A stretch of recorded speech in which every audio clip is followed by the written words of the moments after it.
What if everything you were told about intelligence is wrong? Not slightly off, completely, fundamentally wrong. Schools measure IQ. Employers measure credentials. Society measures confidence. But cognitive psychologists, the people who actually study how human thinking works, they measure something else entirely. Something called metacognitive IQ, the ability to observe, question, and correct your own mind while it's running. And here's what makes this uncomfortable. The people who score highest on this are usually the ones who are told they overthink too much, that they're too sensitive, too indecisive. Turns out those weren't weaknesses. Those were the signs. Here are all 7 of them. Sign 1. You revise your own opinions. At some point, someone said something, or you read something, or a piece of evidence showed up that didn't fit, and you changed your mind, not reluctantly, not after a lengthy internal war, not while publicly performing with certainty until you could quietly update in private. You just looked at the new information, compared it to what you previously believed, and adjusted. Clean. Rational. No dramatic announcement. No grieving process for the old position. This is the rarest thing on this list. Research in cognitive psychology consistently shows that people treat their beliefs like personal property. To challenge the belief is to challenge the person. The brain defends ideas using the same neural alarm systems it uses for physical threats. Changing your mind feels like losing, so most people avoid it at nearly any intellectual cost. But your metacognitive system understands that beliefs are tools, not identity. A tool that stops working gets replaced. People might call that wishy-washy. Epistemologists call it the entire point of having a rational mind. Sign 2. You can hold 2 opposing ideas without panicking.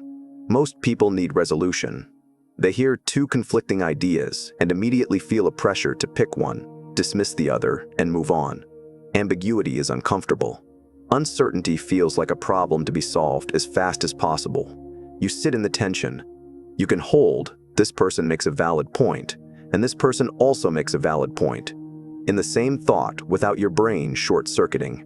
You don't need to immediately declare a winner. You're comfortable saying, I don't know yet. Both of these might be true in different contexts.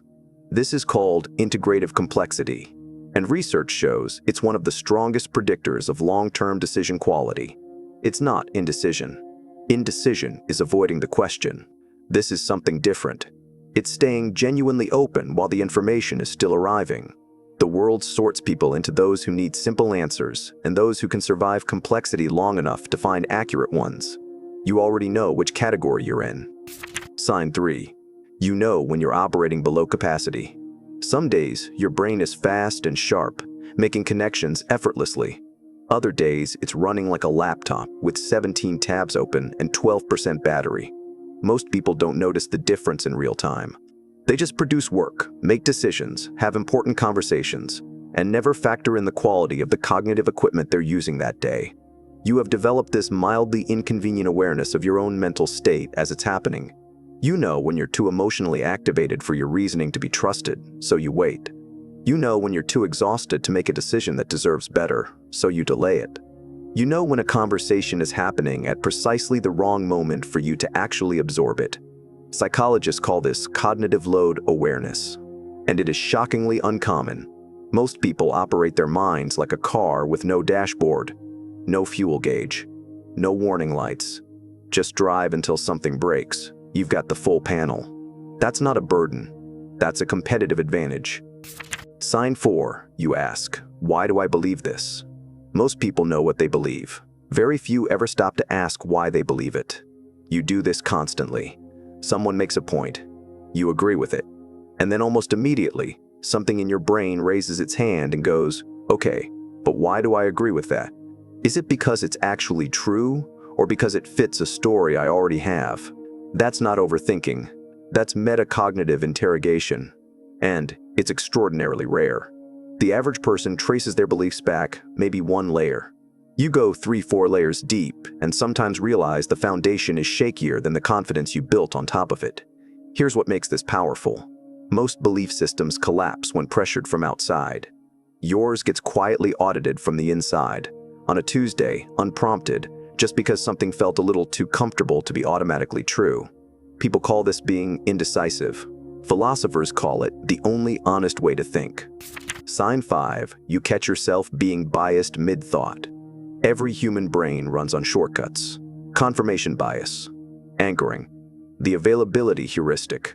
Your brain uses all of them, constantly, without asking your permission. The difference isn't that your brain skips these. It doesn't. The difference is, you sometimes catch them while they're running. You'll read something that perfectly confirms what you already believe. Feel that warm little hit of validation.